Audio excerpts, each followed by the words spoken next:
Le grand rabbin Bruno Fison. Bonjour monsieur le grand rabbin. Bonjour. Et merci d'être avec nous.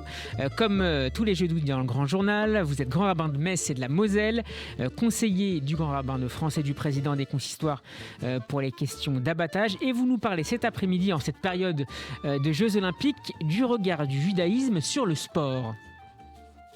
Absolument. Alors, pour ne pas vous surprendre, ce regard est mitigé. Il y a les pour, il y a les contre. Alors, on commençait par les contre tout d'abord. Effectivement, le sport, les Jeux Olympiques, ça nous rappelle la période antique, la Grèce, et les Grecs se sont opposés aux Juifs à l'époque des Maccabim. Le sport avait été élevé en vertu, en mode de vie qui s'opposait au mode de vie de la Torah. Et puis, ce sport a également été utilisé par ceux qui ont préconisé la haskala, c'est-à-dire l'assimilation, de quitter le judaïsme, ce mouvement au Xe siècle qui a fait la promotion du sport en privilégiant le corps par rapport à l'esprit. Et un certain nombre de rabbins se sont opposés à cela, en vertu notamment du passage du Talmud qui nous dit Ein olchim le stadion mipne moshav letzim. On ne va pas dans les stades à cause de ce rassemblement des railleurs. Mais face à cela, il y a les pour. Et sans vous surprendre, Maïmonide fait partie de cela, puisqu'il s'exprime à propos d'un verset dans la Torah. Il dit que le fait d'avoir un corps bien fait, en bonne santé, participe à d'Arké Hachem, à la voie, au projet de l'Éternel, pour être à même d'étudier, de s'élever et de grandir. Et Rav Shimshon Raphaël Hirsch, au XIXe siècle, va même introduire la gymnastique et d'autres sports dans l'école juive de Francfort. Nous sommes en 1883.